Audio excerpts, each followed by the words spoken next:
Sa bayan ng San Isidro, isang munting bayan sa paanan ng bundok Banahaw, ay nakatira si Aling Rosa, isang masipag na tinderang nagtitinda ng mga gulay sa palengke. Tuwing madaling araw pa lamang, bago pa man sumikat ang araw, gising na siya. May bitbit na malaking bayong, at dala ang mga gulay na kinuha pa niya sa maliit nilang taniman sa likod ng bahay. Sa kabila ng pagod, hindi nawawala ang ngiti sa kanyang labi. Ang asawa niyang si Mang Cardo ay matagal nang pumanaw dahil sa sakit, kaya't siya na lamang ang bumubuhay sa kanilang dalawang anak, sina Nina, 17 taong gulang at nag-aaral pa sa kolehiyo, at si Junjun, 12 anyos, na mahilig tumulong sa tindahan ng ina. Ma, baka mabigat na yan. Ako na po ang magdadala ng bayong, sabi ni Junjun habang nakatingala sa ina. Ngumiti si Aling Rosa, ayos lang, anak, sanay na si nanay mo rito. Pero salamat ha, tulungan mo na lang ako pagdating natin sa palengke. Habang naglalakad silang mag-ina sa kalsadang may dumaraang tricycle, jeep, at bus papuntang bayan, tanaw nila ang unti-unting pagliliwanag ng kalangitan. Ang hamog ay bumabalot sa mga dahon ng palay, at may malamig na simoy ng hangin mula sa bundok. Ma, ang ganda talaga dito sa atin, no? Wika ni Junjun. Oo, anak, kaya dapat pinapangalagaan natin to. Lahat ng biyaya galing sa lupa, kaya wag nating kalimutan magpasalamat araw-araw. Pagdating nila sa palengke, sinalubong sila ng ingay ng mga tinderang nag-aayos ng paninda, mga sigaw ng mamimili, at busina ng mga tricycle. Presyong bayan, 25 lang ang talong. Bili na ng kamatis, mura na. Isa si Aling Rosa sa mga kilalang tindera roon. Hindi dahil sa laki ng kita, kundi dahil sa kabaitan niya. Lagi siyang nakangiti, at madalas nagbibigay ng libreng dahon ng sili o tanglad sa mga suki. Magandang umaga po, Aling Rosa. Bati ni Aling Nena, tindera ng isda. Oy, Nena, magandang umaga rin. Kumusta ang huli ngayon? Nako, medyo kaunti. Malakas daw ang alon kagabi. Pero buti ka pa, sariwa pa rin ang mga gulay mo. Ngumiti lang si Aling Rosa. Hindi niya masabi na halos kalahati sa mga gulay niya ay nasira kagabi dahil sa sobrang ulan. Ngunit pinilit niyang maging positibo. Ganon talaga, Nena. Basta't magtiwala lang tayo sa Diyos, may biyaya pa rin yan. Lumipas ang ilang oras. Dumami ang tao sa palengke, at mabilis ding naubos ang paninda ni Aling Rosa. Sa kabila ng pagod, masaya siyang umuwing may kita kahit kaunti.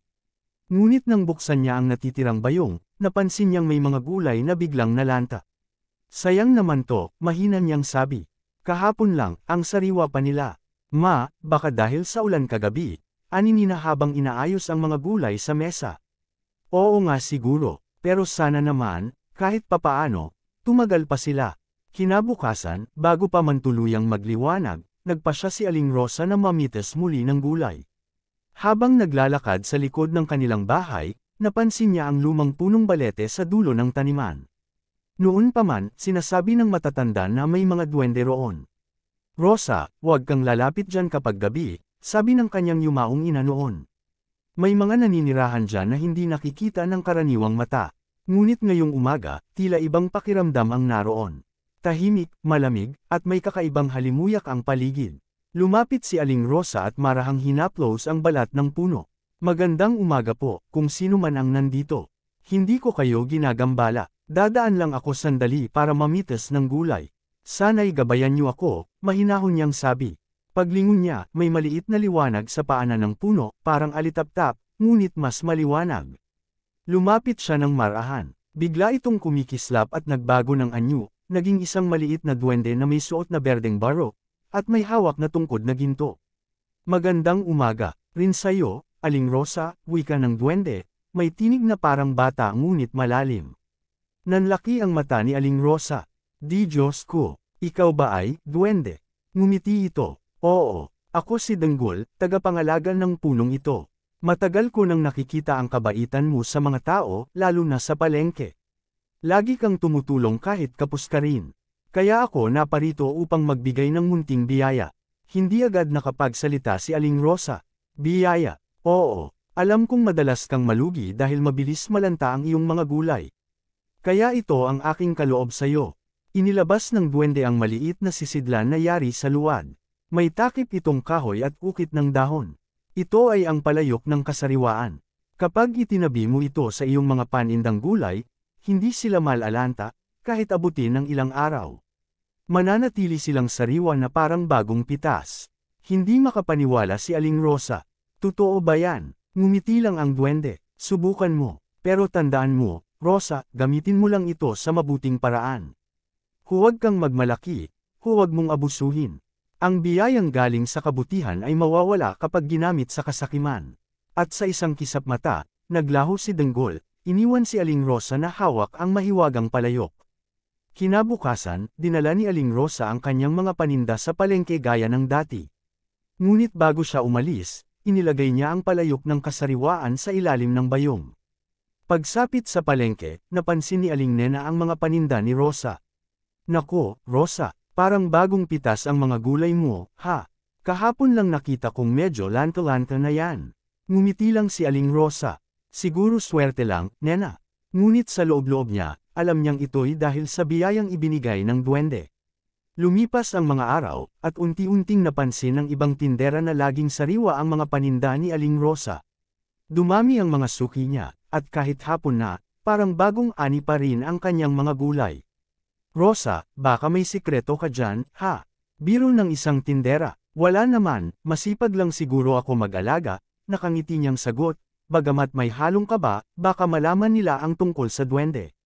Sa paglipas ng mga linggo, naging kilala si Aling Rosa hindi lang sa San Isidro kundi pati sa mga karatig bayan. Maraming mamimili ang pumupunta sa kanya, at mas malaki na ang kinikita niya ngayon. Ngunit gaya ng paalala ng duwende, nagsimula rin siyang tuksuhin ng tukso ng kasakiman. Nay, ang dami nating benta. Pwede na tayong bumili ng bagong cellphone. Tuwang-tuwang sabi ni Nina. Ngumiti si Aling Rosa ngunit medyo nag-alinlangan. Oo nga, pero huwag tayong maging magastos. Lahat ng sobra, itabi natin. Lumipas pa ang mga araw, at napansin ng ilang tindera na halos wala nang bumibili sa kanila. Lahat kasi kay Rosa bumibili. Paano na kami? Reklamo ni Aling Nena. Isang gabi, habang naglilinis si Aling Rosa, narinig niya ang mga usapan. Siguro may ginagawa siyang kababalaghan. O baka gumagamit ng gayuma. Napayuko si Aling Rosa. Hindi niya ginasto ito, ngunit hindi rin niya kayang ipaliwanag ang totoo. Isang gabi, habang nag-aayos siya ng palayok, biglang may liwanag na bumalot sa silid. Lumitaw si Denggol. Rosa, napapansin kong nagiging magulo ang paligid mo, wika ng duwende. Hindi ko sinasadya, Denggol. Wala akong ginawang masama. Alam ko, ngunit tandaan mo, bawat biyaya ay may kapalit na responsibilidad. Hindi mo kailangang itago ang kabutihan ng mahiwagang palayok, ngunit huwag mo ring ipagyabang. Baka mawala ang tiwala ng mga tao sa'yo. Tumango si Aling Rosa. Paano ko gagawin yun? Ngumiti si Denggol. Sa tamang panahon, ikaw rin ang makakakita ng paraan. At muli, naglaho ang duwende. Sa bayan ng San Isidro, isang munting bayan sa paanan ng bundok Banahaw, ay nakatira si Aling Rosa, isang masipag na tinderang nagtitinda ng mga gulay sa palengke. Tuwing madaling araw pa lamang, bago pa man sumikat ang araw, gising na siya. May bitbit na malaking bayong, at dala ang mga gulay na kinuha pa niya sa maliit nilang taniman sa likod ng bahay. Sa kabila ng pagod, hindi nawawala ang ngiti sa kanyang labi. Ang asawa niyang si Mang Cardo ay matagal nang pumanaw dahil sa sakit, kaya't siya na lamang ang bumubuhay sa kanilang dalawang anak, sina Nina, 17 taong gulang at nag-aaral pa sa kolehiyo, at si Junjun, 12 anyos, na mahilig tumulong sa tindahan ng ina. Ma, baka mabigat na yan. Ako na po ang magdadala ng bayong, sabi ni Junjun habang nakatingala sa ina. Ngumiti si Aling Rosa. Ayos lang, anak. Sanay na si nanay mo rito. Pero salamat ha, tulungan mo na lang ako pagdating natin sa palengke. Habang naglalakad silang mag-ina sa kalsadang may dumaraang tricycle, jeep, at bus papuntang bayan, tanaw nila ang unti-unting pagliliwanag ng kalangitan. Ang hamog ay bumabalot sa mga dahon ng palay, at may malamig na simoy ng hangin mula sa bundok. Ma, ang ganda talaga dito sa atin, no? Wika ni Junjun. Oo, anak. Kaya dapat pinapangalagaan natin to. Lahat ng biyaya galing sa lupa, kaya wag nating kalimutan magpasalamat araw-araw.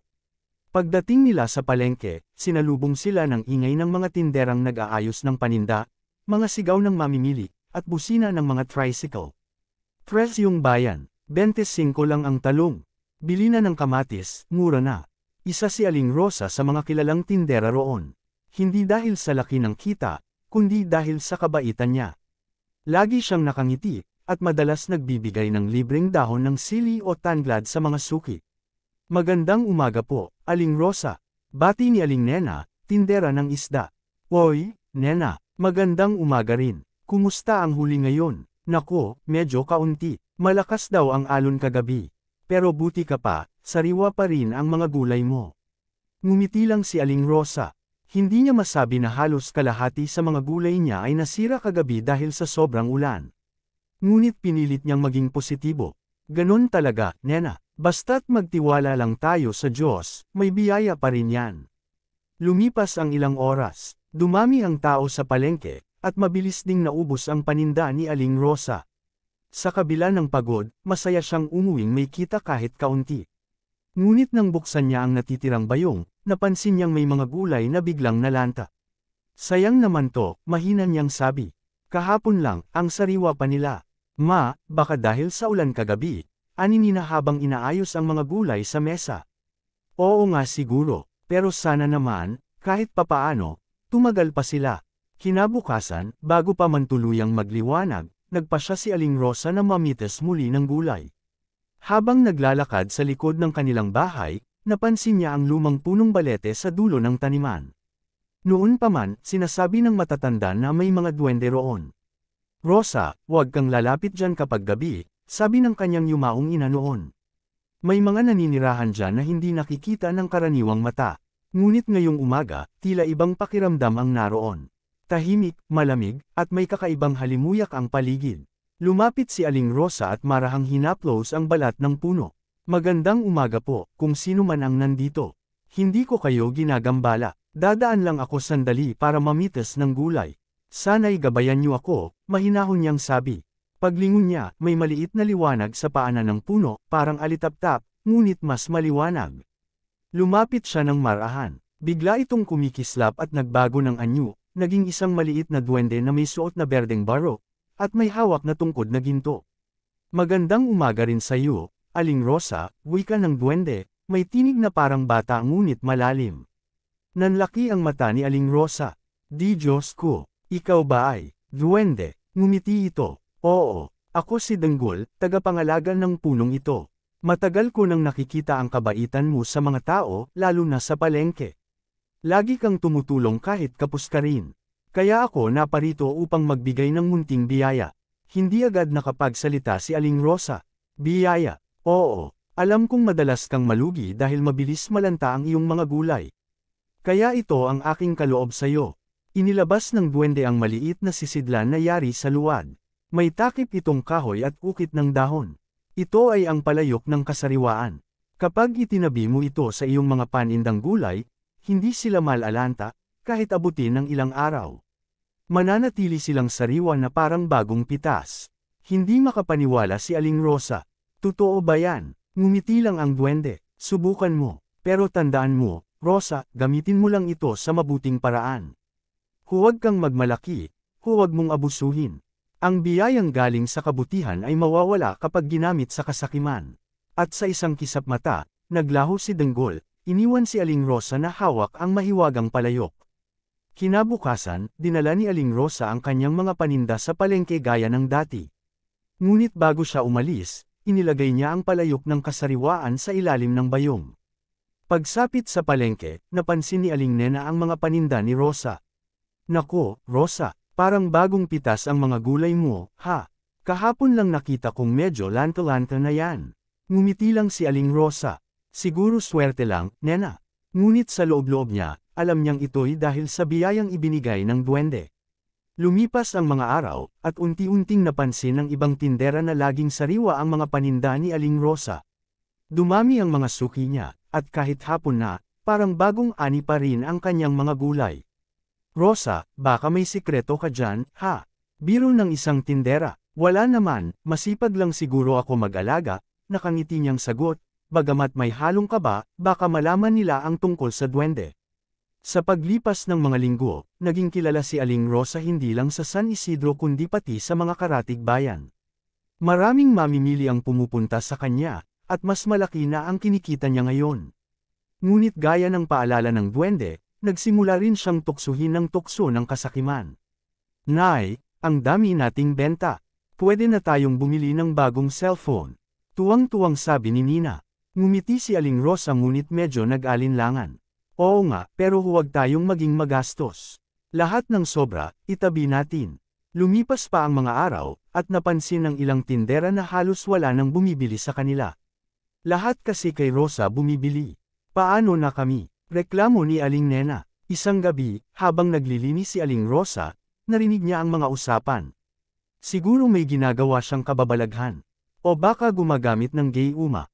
Napayuko si Aling Rosa. Hindi niya ginasto ito, ngunit hindi rin niya kayang ipaliwanag ang totoo. Isang gabi, habang nag-aayos siya ng palayok, biglang may liwanag na bumalot sa silid. Lumitaw si Denggol. Rosa, napapansin kong nagiging magulo ang paligid mo, wika ng duwende. Hindi ko sinasadya, Denggol. Wala akong ginawang masama. Alam ko, ngunit tandaan mo, bawat biyaya ay may kapalit na responsibilidad. Hindi mo kailangang itago ang kabutihan ng mahiwagang palayok, ngunit huwag mo ring ipagyabang. Baka mawala ang tiwala ng mga tao sa'yo. Tumango si Aling Rosa. Paano ko gagawin yun? Ngumiti si Denggol. Sa tamang panahon, ikaw rin ang makakakita ng paraan. At muli, naglaho ang duwende. Lumipas ang ilang linggo mula nang makatanggap si Aling Rosa ng mahiwagang palayok mula kay Denggol, ang duwendeng nagbigay sa kanya ng pambihirang biyaya. Unti-unting nagbago ang kanyang buhay. Ang dati niyang maliit na pwesto sa palengke ay napansin na ng marami. Halos lahat ng bumibili ng gulay sa San Isidro at maging sa kalapit bayan ay sa kanya na tumatangkilik. Ang kanyang mga talong ay laging matingkad ang kulay, ang mga kamatis ay bilog at may kantab, at kahit ang ampalaya, na karaniwang madaling malanta, ay nananatiling sariwa hanggang sa sumapit ang gabi. Tuwing madaling araw, habang nag-aayos ng mga paninda, hindi maiwasan ni Aling Rosa na mapangiti sa tuwing tititigan ang maliit na palayok na palihim niyang itinatago sa ilalim ng mesa. Minsan ay hinahaplos niya ito ng marahan. Salamat sa iyo, Denggol, mahinahon niyang sabi, dahil sa tulong mo, nabigyan ko ng pag-asa ang mga anak ko. Isang umagang maulap, habang nag-aayos siya ng gulay, napansin niyang may dalawang babae sa di kalayuan, pag-ulong na nag-uusap habang nakatingin sa kanya. Kilala niya ang mga ito. Sina Aling Mercy at Aling Pilar, kapwa niyang matagal ng tindera. Nakasimangot ang isa habang nakaturo sa mga paninda ni Rosa. Hindi na tama yan, Pilar, maririnig niyang sabi ni Mercy. Araw-araw, sariwa pa rin ang gulay niya. Tayo, kahit bagong pitas, nalalanta agad. May ginagawa yang kakaiba. Tama ka, sagot ni Pilar. Hindi normal yan. Baka gumagamit ng gayuma o orasayon. Lalo't gabi-gabi daw, may liwanag sa bahay nila. Nako, baka may kausap na engkanto yon. Napayuko si Aling Rosa. Hindi niya alam kung matatawa o malulungkot. Hindi niya ginasto ang mga usapan, ngunit alam niyang hindi rin niya kayang ipaliwanag ang totoo. Sino nga ba naman ang maniniwalang isang duwende ang nagbigay sa kanya ng mahiwagang palayok? Pag-uwi niya ng gabing iyon, nadatnan niyang nag-aaral si Nina sa ilalim ng mahina nilang ilawan. Si Junjun naman ay nag-aayos ng mga kahon sa tabi. Ma, baka po gusto niyong kumain muna. Niluto ni ate yung tinulang manok, wika ng bunso. Salamat, anak, sagot ni Aling Rosa habang naupo. Nakakapagod ang araw, pero masaya ako. Ang daming bumibili sa atin. Ma, baka pwede na tayong mag-ipon para sa tuition ko sa susunod na SEM, sabi ni Nina habang mahinang ngumiti. Ayokong mainto sa pag-aaral. Walang problema yan, anak. Basta't mag-aaral ka lang ng mabuti. Ang lahat ng ito, ginagawa ko para sa inyo. Habang kumakain, biglang may malakas na hampas ng hangin mula sa labas.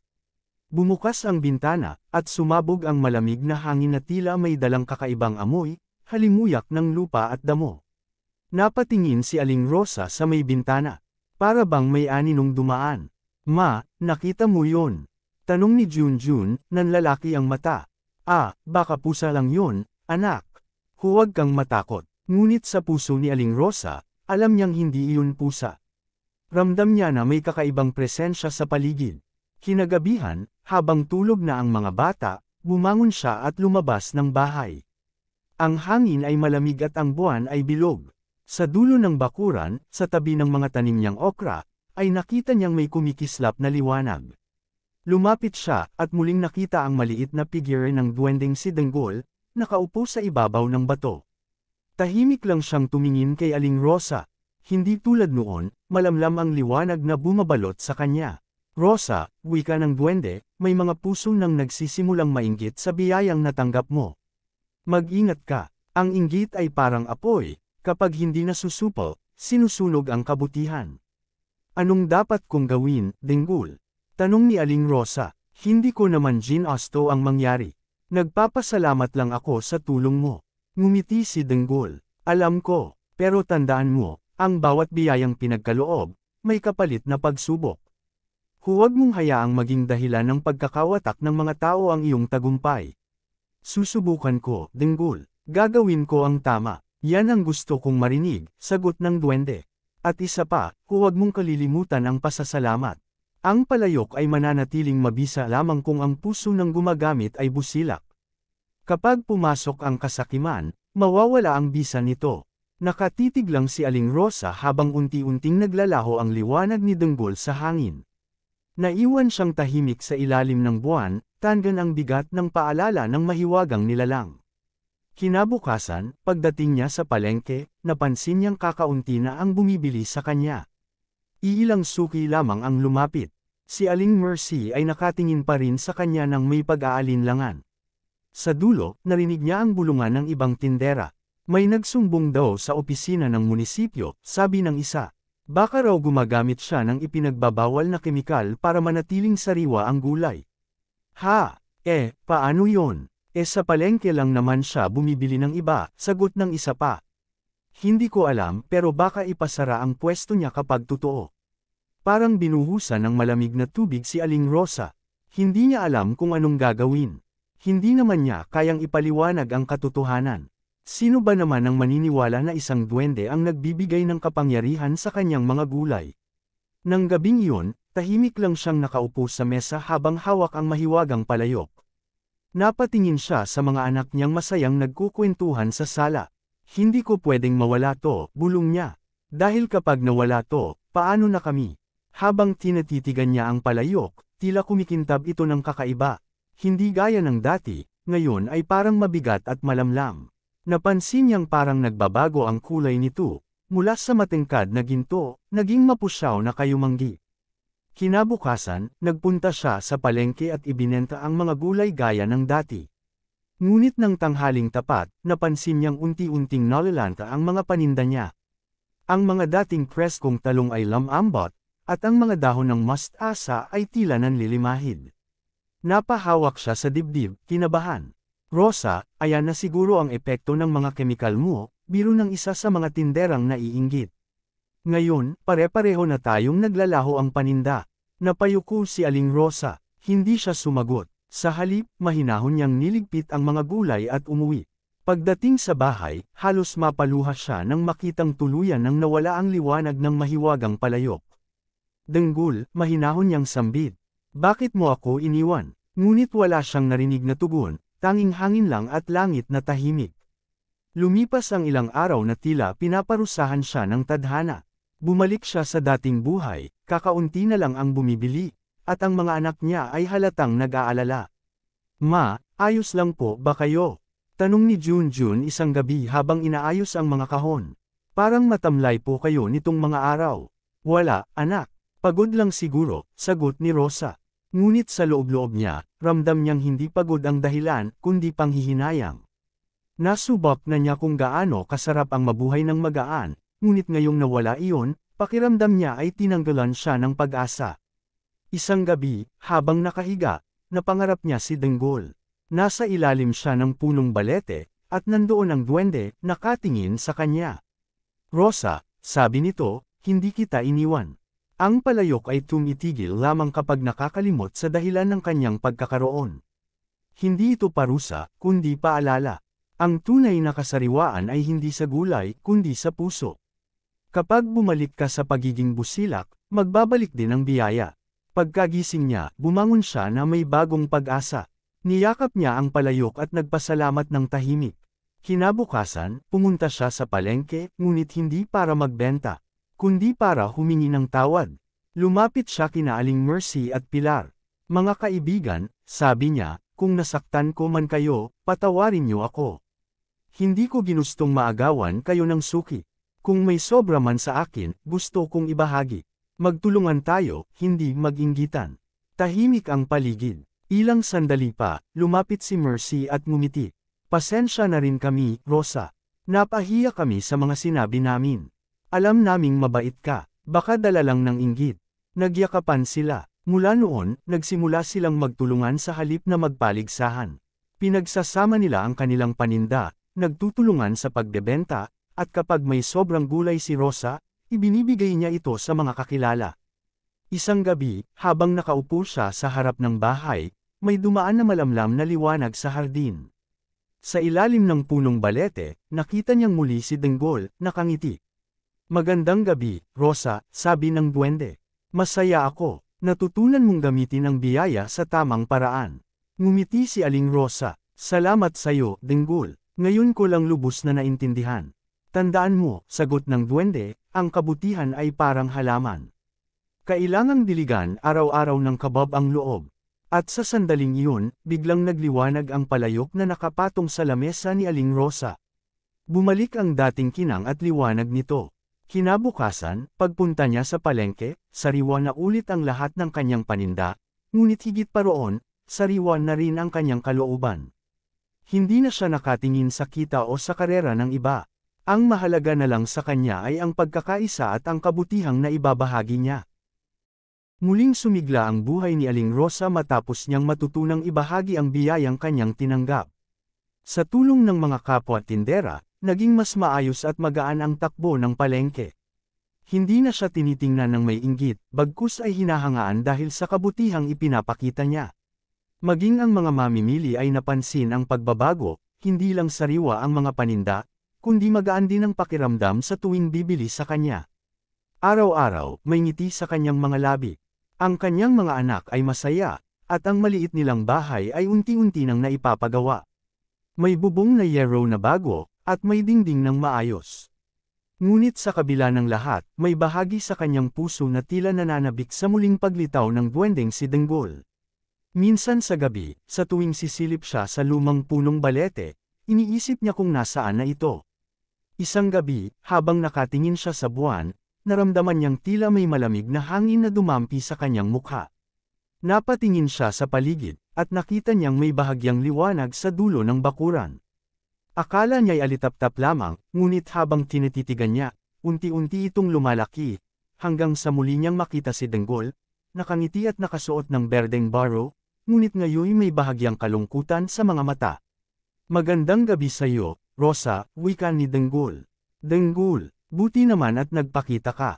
Akala ko'y hindi na kita makikita, sagot niya, may halong tuwa at paggalang.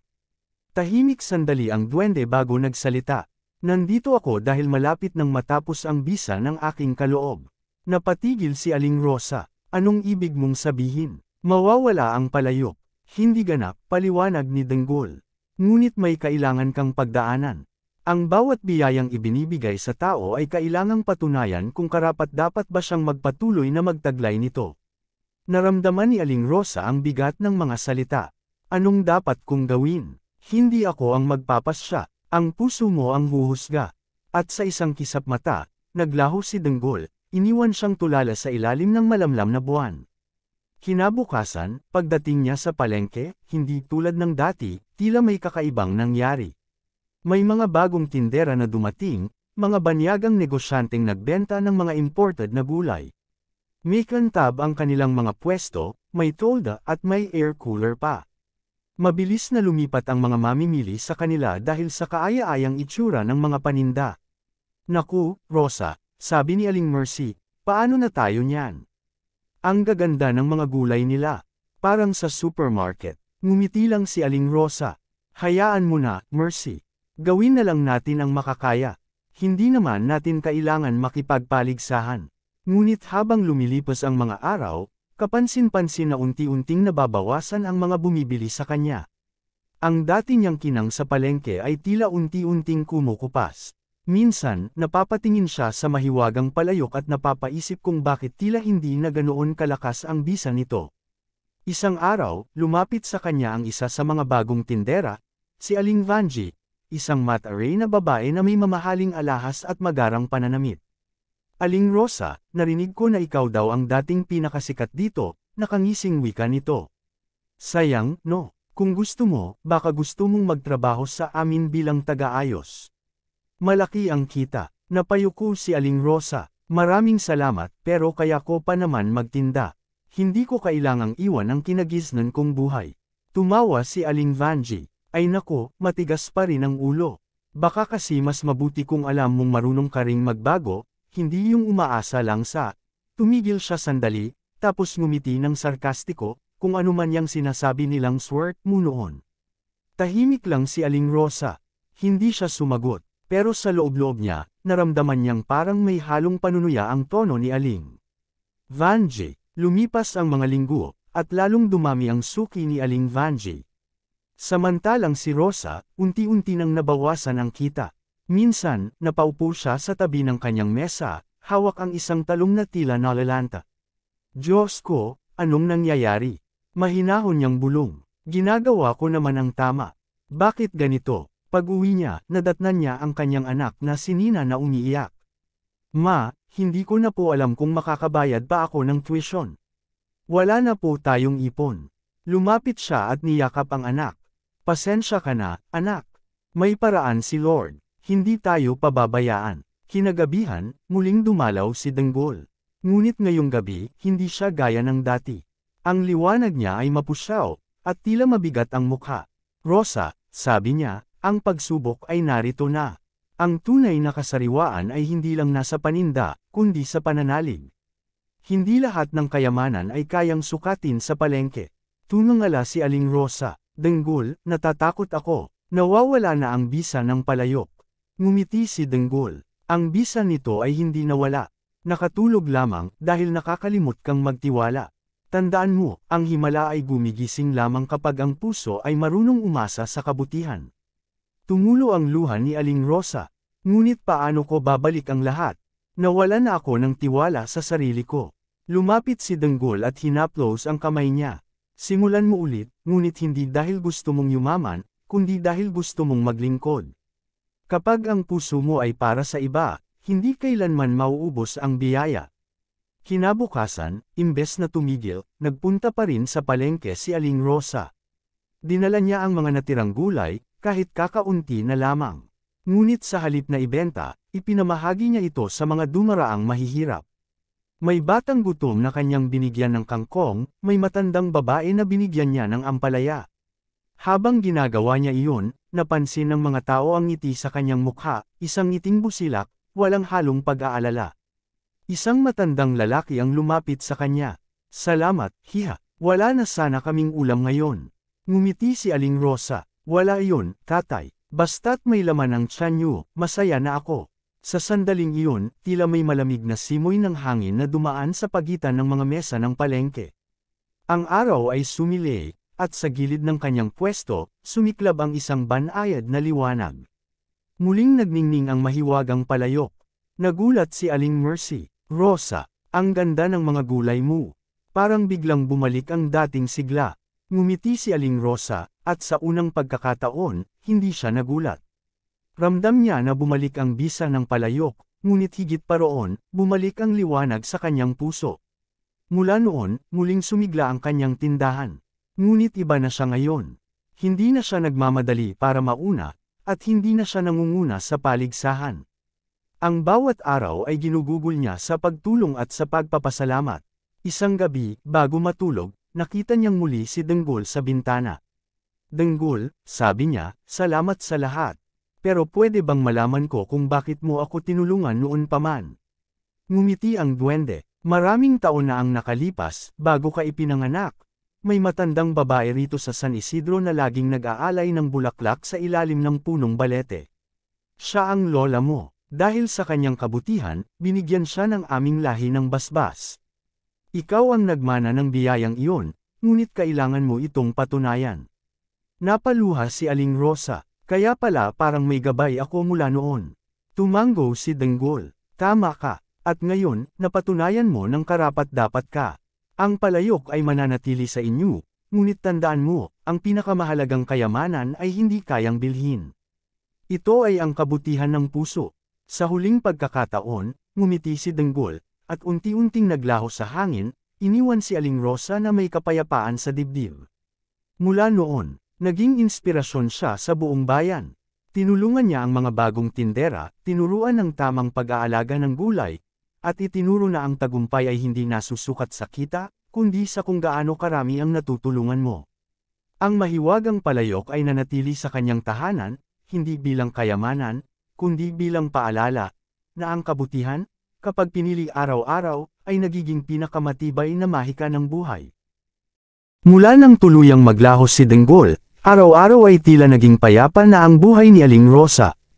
Ang kanyang tindahan ay muling pinupuntahan ng mga suki, at ang mga gulay niya ay nananatiling sariwa, hindi dahil sa mahika, kundi dahil sa malasakit na ibinubuhos niya sa bawat pagtinda.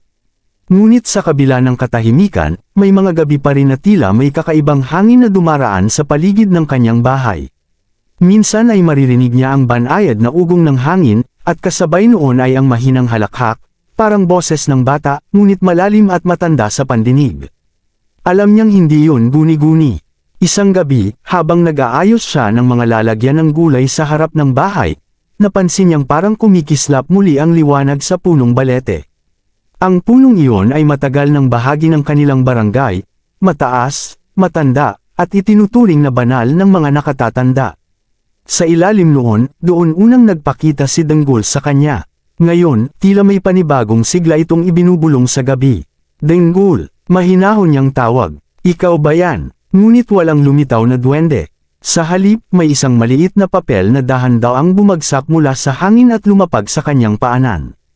Kinuha niya iyon. Sa ibabaw, may nakasulat na mga salitang tila isinulat gamit ang gintong tinta. Hanapin mo ang ugat ng kabutihan. Hindi niya maintindihan kung ano ang ibig sabihin noon, pero sa loob ng kanyang dibdib, may pakiramdam siyang kailangan niyang sundin ang paanyayang iyon. Kinabukasan, matapos niyang ibenta ang mga natitirang gulay, lumapit siya kay Mang Efren, ang pinakamatandang residente ng San Isidro. Manong, sabi niya, may gusto po sana akong itanong tungkol sa punong balete sa dulo ng baryo. Tumingin si Mang Efren, napakunot ang noo. Ah, yung lumang balete. Huwag mong sabihin na may nakita ka roon, Rosa. Hindi po naman, sagot niya, pero gusto ko lang malaman kung bakit sinasabi ng mga tao na banal daw yun. Umiling si Mang Efren at tumingin sa malayo. Matagal nang alamat yan, hiha. Sabi ng mga matatanda, noong panahon pa ng mga Kastila, may isang babae rito sa San Isidro na tinulungan ng mga diwata. Dahil sa kanyang kabutihan, binigyan siya ng kapangyarihang magpalago ng halaman kahit sa tagtuyot. Ngunit nang dumating ang mga ganid na dayuhan, kinuha nila ang kanyang lupain. Sa sobrang dalamhati, siya raw ay nawala isang gabi, at mula noon, may punong balete na tumubo sa lugar kung saan siya laging nagdarasal. Natigilan si Aling Rosa, at yung babae po. Ayon sa kwento, patuloy ni Mang Efren, nag-iwan daw siya ng basbas sa kanyang mga apo. Babalik lamang iyon sa panahong may taong muling magpapatunay na may kabutihan pa rin sa puso ng mga tao. Parang nanlamig ang katawan ni Aling Rosa. Napaisip siya, ang duwending si Danggol, ang mahiwagang palayok, at ang kanyang lola na minsang nabanggit na nag-aalay ng bulaklak sa ilalim ng balete.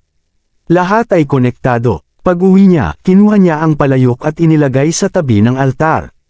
Kung totoo nga ito, Lola, bulong niya, gagawin ko ang lahat para mapangalagaan ang ipinasa mo sa akin.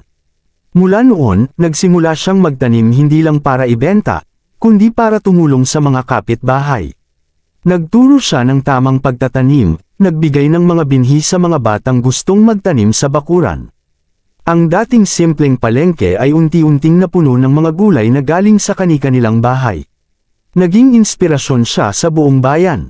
Tinawag pa siya ng iba na, Aling Rosa ng bayan. Ngunit habang lumalago ang kabutihan sa paligid, may anino ring nagmamasid. Sa kabilang dulo ng palengke, si Aling Vanji, na noon ay halos hindi na kumikita, ay lihim na nagngangalit ang mga mata sa inggit. Abat hindi pa siya nadadala, bulong nito sa sarili. Kahit kailan, ayaw niya talagang lumuhod. Tingnan natin kung hanggang saan ang kabaitan niya. Isang araw, habang abala si Rosa sa pagtulong sa mga bata, may lumapit na isang lalaki sa kanya. Malinis ang suot, tila taga-munisipyo. Kayo po ba si Aling Rosa de la Cruz? Tanong ng lalaki. Opo, bakit po? Sagot niya. Ako po si Ginoong Ramos, galing sa opisina ng mayor. May reklamo po laban sa inyo, di umano'y nagbebenta raw kayo ng mga gulay na ginamitan ng ipinagbabawal na kemikal. Parang bumagsak ang mundo ni Aling Rosa. Hindi totoo yan. Lahat ng gulay ko ay tanim sa lupa, walang kahit anong kemikal. Iyon po ang sinasabi nila, sagot ng lalaki, sabay abot ng papel. Iimbestigahan po kayo. Kung totoo man o hindi, kailangang ipasara muna ang tindahan ninyo pansamantala. Nanlungo siya. Sa paligid, nakatingin ang mga tao. Nakita niya sa di kalayuan si Aling Vanjie, nakangisi. Pag-uwi niya, halos di niya mapigilan ang luha. Diyos ko, bulong niya, bakit ganito?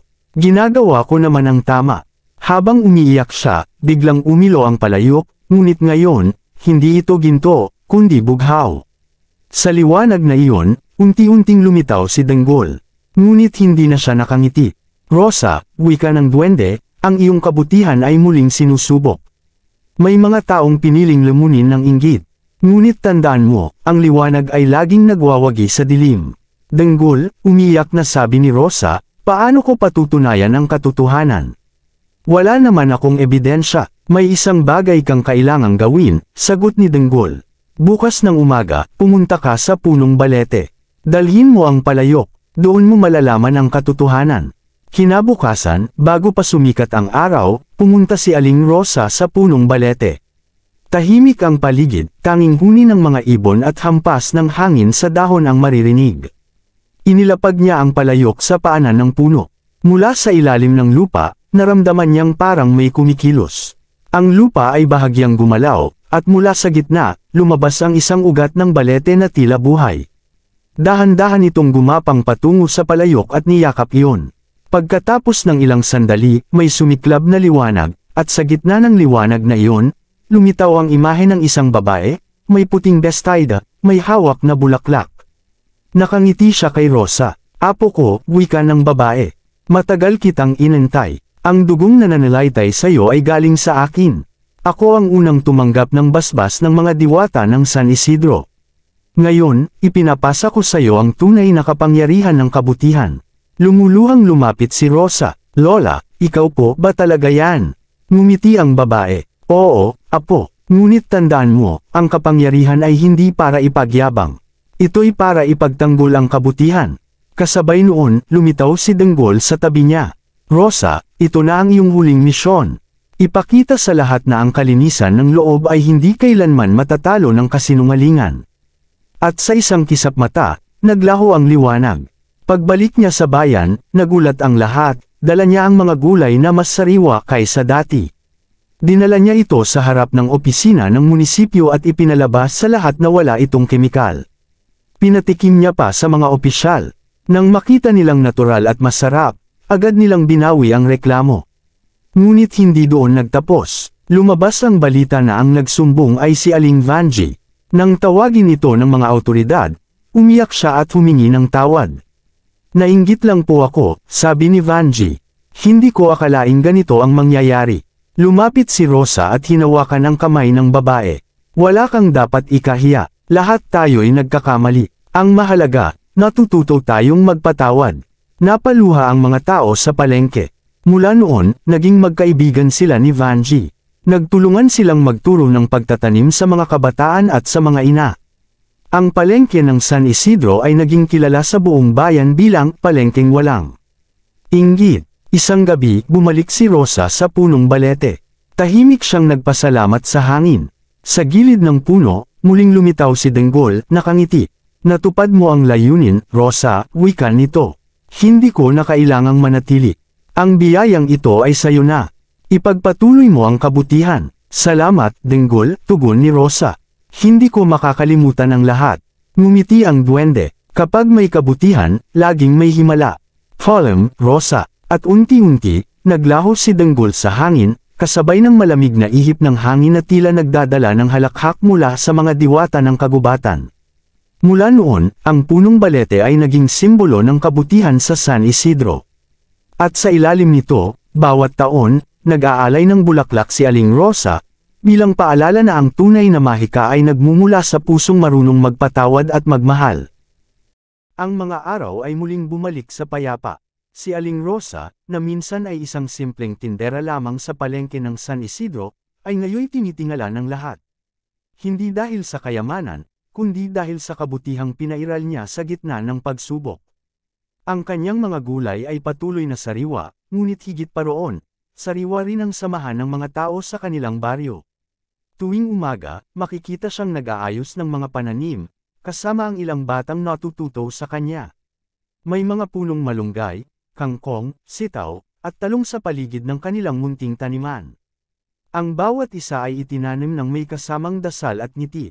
Isang umaga, dumating si Aling Vanji, may dalang bayong ng mga bagong ani. Rosa, sabi niya, dala ko yung mga talong na itinuro mong alagaan. Ang lalaki ng bunga, parang may hiwagang sumama sa lupa. Ngumiti si Aling Rosa, walang hiwaga yan, Vanji. Kabutihan lang ng lupa at malasakit. Kapag inalagaan mo ng may puso, gagantihan ka talaga ng kalikasan. Ngumiti rin si Vanji, at magkasabay silang nagtinda sa palengke. Ang dating magkaribal ay ngayoy magkaibigan at magkakampi sa kabuhayan. Sa mga sumunod na linggo, dumami ang mga bumibisita sa San Isidro. May mga taga-ibang bayan na gustong makita ang palengkeng walang inggit. Dala nila ang mga kamera, nagtatanong kung paano naging ganito kaganda ang samahan ng mga tao roon. Dahil sa isang tindera, sagot ng mga taga rito. Isang tindera na naniwala sa kabutihan. Ngunit sa kabila ng tagumpay, may isang panaginip na paulit-ulit na bumabalik kay Aling Rosa. Sa panaginip na iyon, nakikita niya si Denggol, nakatayo sa paanan ng punong balete. Ngunit ngayon, hindi na ito nakangiti. Tila malungkot, tila nag-aalala. Bakit kaya? Tanong ni Rosa sa sarili. Hindi ba't maayos na ang lahat? Isang gabi, habang inaayos niya ang mga basket ng gulay, biglang umihip ang malakas na hangin.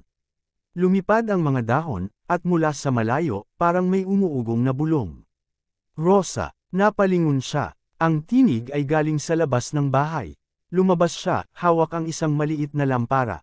Sa dilim ng gabi, nakita niya ang silweta ng punong balete, kumikislap, tulad ng dati. Hindi na siya nag-atubili. Nilapitan niya ito, at sa ilalim ng mga ugat, lumitaw si Denggol. Ngunit ang dating masiglang duwende ay tila nang hihina. Ang kanyang suot na berdeng kasuotan ay naglaho sa alikabok ng hangin.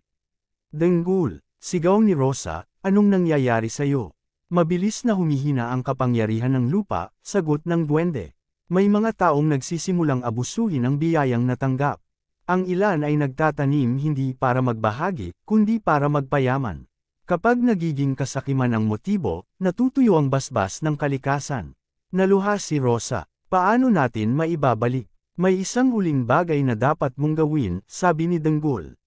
Kailangan mong tipunin ang mga tao bukas ng gabi. Sa ilalim ng punong balete. Doon ipagkakaloob ang huling basbas, o huling babala. Kinabukasan, ipinalaganap ni Rosa ang balita. Magtipon tayo mamayang gabi, wika niya. Hindi ko alam kung bakit pero ito'y mahalaga.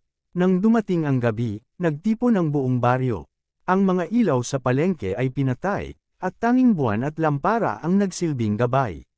Lahat ay nakapalibot sa punong balete, mga bata, matanda, tindera, driver ng tricycle, at maging ang mga opisyal ng barangay. Tahimik ang lahat nang biglang lumitaw si Denggol. Mas maliwanag siya ngayon, ngunit may lungkot pa rin sa kanyang mukha. Mga taga San Isidro, wika niya, ang basbas na ipinagkaloob sa inyong lupa ay nakasalalay sa inyong puso. Kung patuloy ninyong pahahalagahan ang isa't isa, lalago ang biyaya. Ngunit kapag pumasok ang kasakiman, mawawala ang lahat. Nilingan niya si Rosa. Rosa, ikaw ang huling tagapag-ingat ng basbas. Ang kapangyarihan ay hindi na nakatago sa palayok, ito'y nasa bawat butil ng lupa, bawat patak ng pawis ng mabubuting tao. Ngumiti si Rosa, kahit nangingilid ang luha. Salamat, Denggol. Ipinapangako ko, hindi ko hahayaang masayang ang biyayang ito. Ngumiti ang duwende, at sabay niyang itinaas ang maliit na baston. Mula sa lupa, umusbong ang liwanag na parang ugat ng mga bituin. Umikot iyon sa paligid ng punong balete, at unti-unting nagbago ang kulay ng mga dahon, naging kulay ginto sa ilalim ng buwan. Hanggat may kabutihan sa San Isidro, sabi ni Danggol, mananatiling lant iyan ang lupa. Ngunit kapag nalimutan ninyo ang pagkakaisa, matutuyo ang punong ito. At sa huling sandali, ngumiti siya kay Rosa. Panahon na para ako'y magpahinga. Ang aking tungkulin ay tapos na. Nagningning ang kanyang katawan, at naging maliliit na alitaptap na sumanib sa liwanag ng buwan. Ang punong balete ay tila huminga ng malalim bago muling tumahimik. Niyakap ni Rosa ang palayok na dala niya, ngayon ay walang laman, ngunit ramdam niya ang init mula sa loob. Lumipas ang mga taon, ang punong balete ay nanatiling matatag, at sa paligid nito ay itinayo ang isang maliit na parke kung saan nagtitipon ang mga tao tuwing gabi ng pista.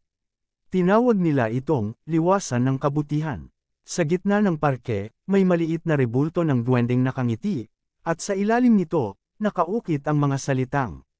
Mas mahigit, ang kabutihan, kapag itinanam, ay hindi kailanman malalanta.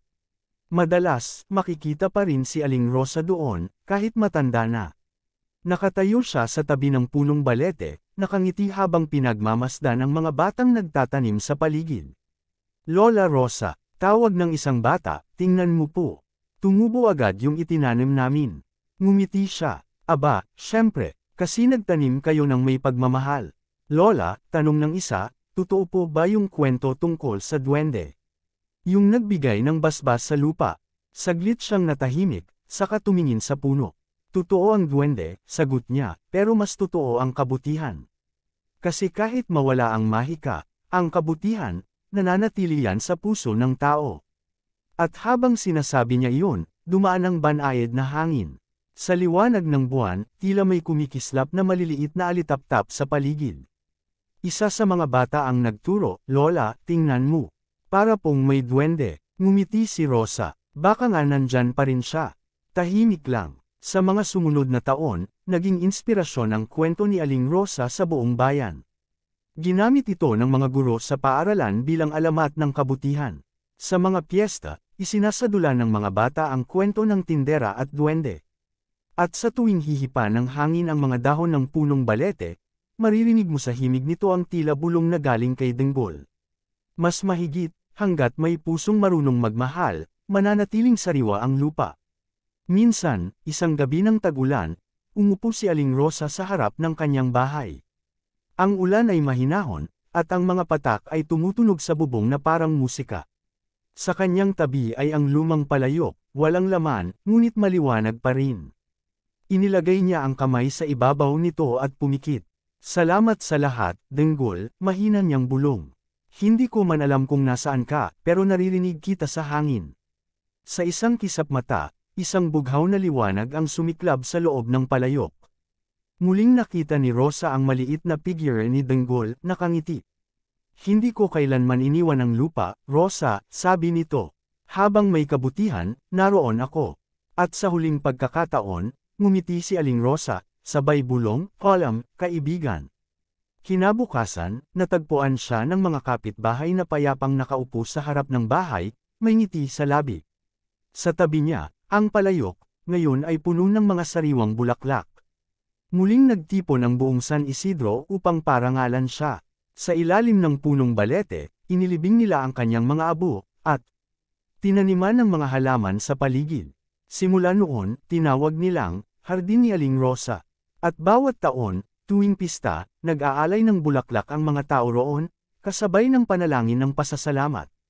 Sa katahimikan ng gabi, maririnig ng sinumang dumaan sa ilalim ng balete ang banayad na halakhak ng isang maliit na nilalang, at isang bulong na tila galing sa hangin.